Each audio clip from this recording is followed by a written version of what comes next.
سبق کے بغیر، اس کو لائے بغیر، جس کو اس اعتراض کو لائے بغیر جو صاحب عنایہ نے ان کے قول پر کیا ہے، ان الاول ترجح باتصال القضاء.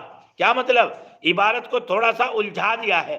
بس کہنے کا خلاصہ یہ ہے کہ صاحب عنایہ نے صاحب ہدایہ پر اعتراض کیا ہے، اور اعتراض یہ کیا ہے کہ تمہارا یہ کہنا کہ پہلا اجتہاد چونکہ قضا کے ساتھ کیا ہو چکا ہے، متصل ہو چکا ہے، یہ کوئی اس کی ضرورت نہیں ہے. نہیں، پہلے اجتماع کی، پہلے اجتہاد کی اہمیت تو کس کی وجہ سے ہے؟ اجماع کی وجہ سے ہے. لہذا صاحب عنایہ جو ہے ہدایہ کی بات سے متفق نہیں ہے. تو فرماتے ہیں کہ پہلے والے کو ترجیح دینے کی ضرورت نہیں ہے بغیر اس اعتراض کو لائے ہوئے جو صاحب عنایہ نے علی قولہ، اس کے قول پر. کس کے قول پر؟ صاحب ہدایہ کے قول پر کیا ہے. کیا اعتراض کیا ہے؟ اور وہ قول کیا ہے صاحب ہدایہ کا؟ ان الاول ترجح باتصال القضاء. صاحب ہدایہ کہتے ہیں بھائی وہ جو پہلا اجتہاد ہوا، وہ اجتہاد چونکہ نافذ العمل بھی ہو چکا ہے، اس لیے وہ طاقتور ہے. تو صاحب عنایہ کہتے ہیں میاں اس کا پہلے ہونا ہی طاقتور ہونے کی علامت ہے، پہلے ہونا ہی طاقتور ہونے کی علامت ہے. آپ کا یہ علت بیان کرنا ہماری سمجھ میں نہیں آیا.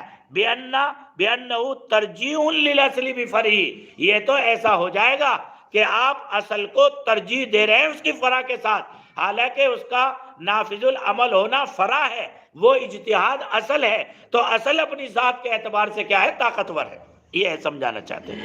لِأَنَّ الْأَصْلَ فِي الْقَضَاءِ رَأْيُ الْمُجْتَہِد. پتہ نہیں میں آپ کو سمجھا پایا ہے نہیں حضرت؟ صحیح بتا.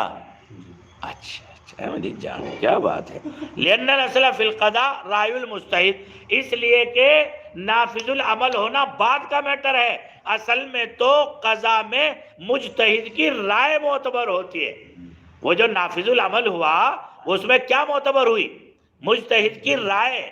اور آپ نافذ العمل ہونے کو اس کی طاقت کا ذریعہ بنا رہے ہیں، حالانکہ نافذ العمل ہونا یہ اجتہاد کے ہی طاقتور ہونے کی وجہ سے ہے. اگر وہ طاقتور نہ ہوتا قانون تو وہ نافذ العمل کیسے ہوتا؟ جیسے NRC انہوں نے نافذ کیا، وہ پاس کیا پارلیمنٹ میں، لیکن وہ نافذ العمل اب تک نہیں ہو پایا. کیوں؟ اس لیے کہ اس کی جو جزیات ہیں وہ یہ فٹ ہی نہیں بٹھا پا رہے ہیں ان کے ماہرین. چونکہ ایک اتنا کہہ دینا کافی نہیں ہوتا کہ جو باہر سے آئیں گے ہم انہیں جو ہے نیشنلٹی دیں گے، اور جو مسلمان ہوں گے آسام کے، بنگال کے اور ادھر کے، ہم ان کو جو ہے ان کی نیشنلٹی باقی نہیں رکھیں گے، یا ادھر کے اگر مسلمان آئیں گے تو نہیں دیں گے، اور کافر آئیں گے، ہندو آئیں گے تو دیں گے. تو اب اس پر بہت سے سمویدھان کے اعتبار سے جو ماہرین لوگ ہیں وہ بیٹھیں گے، اس کی دفعات طے کریں گے، اس کے 1 بائی 1 1 2 3 4 5 6 7 10 20 50 اس کی دفعات بنیں گی. اب وہ دفعات فٹ نہیں بیٹھ پا رہی ہیں، اس لیے اب تک وہ نافذ العمل نہیں ہو پایا ہے. تو فیصلہ ایک ہوتا ہے لیکن پھر اس کی ہندی کی چندی کرنی جاتی ہے، اس لیے کہ ایک ہی قسم کے آدمی تو نہیں ہے. ملک میں بھانت بھانت کے لوگ ہیں، 3000 سے زائد بولیاں اس ملک میں بولی جاتی ہیں، کئی سو برادریاں اس ملک میں رہتی ہیں. تو آپ ہر ایک لفظ بولتے ہی سب پہ کیسے نافذ العمل ہو جائے گا؟ ایسا ہے. یکساں سول کوڈ ان کا ایک ایجنڈا ہے، RSS کا. یکساں سول کوڈ کا مطلب یہ ہے کہ جتنی ملک میں برادریاں رہتی ہیں، چاہے وہ مسلم ہو، عیسائی ہو، ہندوز ہو، یہودی ہو، کوئی بھی ہو، لنگایت ہو، چمار ہو، دلت ہو، جو بھی ہو، ساری کی ساری برادریاں ایک کامن لا میں آ جائیں. مسلمان اپنے نکاح کو چھوڑ دیں، مسلمان اپنے شعار داڑھی کو چھوڑ دیں، مسلمان اپنے نبی اور اپنے قرآن کے طریقے کو چھوڑ دیں، ہندو اپنے اس کو چھوڑ دیں، جو گورنمنٹ کہہ رہی ہے اس کے مطابق پورا ملک چلے. تو کیا ایسا ممکن ہے؟ ہر گھر کے پاس جو دوسری برادری کا آدمی ہے اس کی سوچ الگ ہے، اس کی تھنکنگ الگ ہے، اس کے ریت رواج الگ ہے، اس کا کلچر الگ ہے، اس کا رہن سہن کا انداز الگ ہے.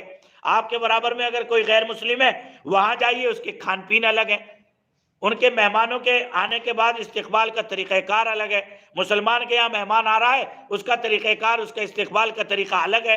تو ایسی مختلف النوع لوگوں پر یکساں سول کوڈ کا نفاذ ہو ہی نہیں سکتا. جو طرفہ اعتراض آتے رہیں گے تو بل تو جن سنگی ذہنیت سے ہو سکتا ہے نافذ ہو جائے اور پورا پارلیمنٹ کہہ دے کہ اس ملک کو ہم کیا بنا رہے ہیں، ہندو راشٹر بنا رہے ہیں، لیکن وہ سارا ڈنڈے اور لاٹھی کے زور پر تو یکساں سول کوڈ نافذ کیا جا سکتا ہے، لیکن دل کی خوشی سے کبھی بھی اس ملک میں جو ہے یکساں سول کوڈ اس کو ہندو راشٹر نہیں بنایا جا سکتا. سمجھ رہے ہیں؟ اس لیے یہ مدعے آج تک اٹکے ہوئے ہیں. تو قانون یہ جو آپ پڑھ رہے ہیں یہ فقہ نہیں ہے بلکہ فقہ کا قانون پڑھ رہے ہیں، اور قانون بہت باریک چیز ہوتی ہے. سمجھ رہے ہیں؟ تو صاحب عنایہ کا کہنے کا مطلب یہ ہے کہ اصل اجتہاد ہوتا ہے، مجتہد کی رائے ہوتی ہے، اور اس مجتہد کی رائے کو نافذ العمل قرار دینا یہ اس کی فرع ہے. فرع سے آپ اس کی تقویت کو ثابت نہیں کر سکتے، وہ تو خود ہی تقویت والا ہے، اس لیے کہ وہ مجتہد کی کیا ہے، رائے ہے. وَإِنْ أَجَابَ عَنْهُ بِأَنَّ الْفَرْعَ يَرْجِعُ أَصْلِهِ مِنْ حَيْثُ بَقَائِهِ، اگر اس کا جواب دیں اس طور سے کہ فرع لوٹتی ہے اپنی بقا کے اعتبار سے، لا حیث انہ منہ، نہ کہ اس وجہ سے کہ وہ اس سے ہے. یعنی اصل جو ہے وہ ہم اس کو یوں تو کہہ سکتے ہیں صاحب عنایہ کو کہ بھائی جو فرع ہوتی ہے نا، فرع وہ لوٹتی ہے کس کی طرف، اصل ہی کی طرف. تو اس لیے ہم کہہ سکتے ہیں کہ فرع کی وجہ سے اس کو اور زیادہ کیا ہو گئی، تقویت مل گئی. جیسے حضرت جی آئے، حضرت جی کے جلو میں 10-20 لوگ تھے، سمجھ رہے ہیں، تو وہ حضرت نہیں ہیں، لیکن ان 10-20 کے رہنے سے یہ اندازہ ہوا کہ ہاں یہ آدمی ذرا مطاع قسم کا انسان ہے اور اس سے لوگ محبت کرتے ہیں، اس کا احترام کرتے ہیں. لیکن ایسا تو نہیں کہ وہ ساتھ چلنے والے اصل بن جائیں گے. ہاں ایسا. وَقَانَ لِعَادِمَا فَرٌ فَإِنَّهُ يَتَرَجَّوْ عَلَى مَا لَا فَرَ لَهُ إِلَىٰ آخِرِهِ، تو اس کو ترجیح حاصل ہوگی اس پر جس کی فرع نہ ہو آخر تک. وَمِن فُرُوعِ ذَلِكَ لَوْ تَغَيَّرَ اجتهاده فِي الْقِبْلَةِ عَمِلَ بِالصَّانِي حَتَّى لَوْ صَلَّى 4 رَكَعَاتٍ إِلَىٰ 4 جِهَاتٍ بِالْاجْتِهَادِ فَلَا قَضَاءَ.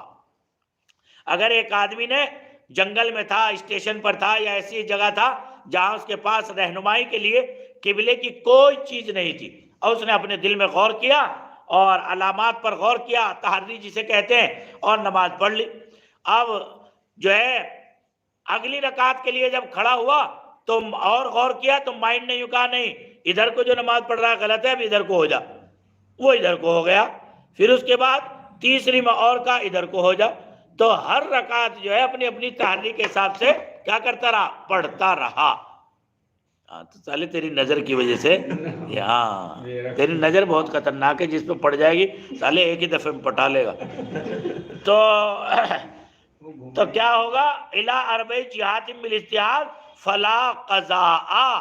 تو یہ دوسرا اجتہاد پہلے اجتہاد کو توڑے گا نہیں، لہذا نماز کیا ہے، ہو جائے گی، اور اس پر نماز کی قضا نہیں ہوگی. ورنہ اگر بات مان لی جائے کہ دوسرا اجتہاد پہلے اجتہاد کو کیا کر دیتا ہے، توڑ دیتا ہے، تو اس کی نماز کا کچرا بن جائے گا. کیا بن جائے گا، کچرا. اس لیے کہ اس نے ہر رکعت جو ہے گھوم گھوم کے پڑھی ہے. تو دیکھیں آپ کتنے فائدے ہوتے ہیں. کیا یہ باریکیاں آپ کو وہاں مل سکتی ہیں؟ ایک آدمی جو ہے مسئلہ پوچھنا ہے، حضرت میں اسٹیشن پہ تھا، پہلی رکعت میں ادھر کو شمال کی طرف کو، دوسری میرے دماغ میں پھر کیڑا اٹھا کہ نہیں غلط پڑھ رہا ہے، میں جنوب کی طرف کو پڑھا. آپ کہیں گے یار مولوی صاحب آتے تو تھے پڑھانے، لیکن انہیں پڑھانا وڑھانا آتا نہیں تھا، تو بتایا تو ہے نہیں انہوں نے مولوی سالم نے، تو اس کا مسئلہ تو نہ جی نہ یہ غلط ہے بھائی، تیری نماز نہیں ہوگی. سمجھ رہے ہیں؟ یہ باریکیاں پڑھائی جاتی ہے افتاء میں. سمجھ رہے؟ اتنا آسان نہیں ہے جیسا کہ وہ بیچارے ابھی کہہ رہے تھے کہ محل نکاح بتا دو، نکاح آسان ہو جائے گا. سمجھ رہے ہیں آپ؟ تو ایسا نہیں، محل نکاح ہم بتا بھی دیں گے، پھر بھی مہر کا انتظام کرنا ہے، جوڑے کا انتظام کرنا ہے، اور یہ بھی دیکھنا ہے کہ ماموں میں دم بھی ہے کہ نہیں ہے. ہم نے محل نکاح بھی بتا دیا، پھر وہاں جا کے این ٹائم پہ آپ جہاد نہیں کر سکے تو ذلیل ہو جائیں گے. اس لیے کہ وہاں اتنی چکناہٹ ہوتی ہے جوڑے میں. بھائی صاحب بڑے سے بڑا لچھے دار تقریر کرنے والا مولوی جو ہے مطلب جھیل میں کودنے سے پہلے ختم ہو جاتا ہے.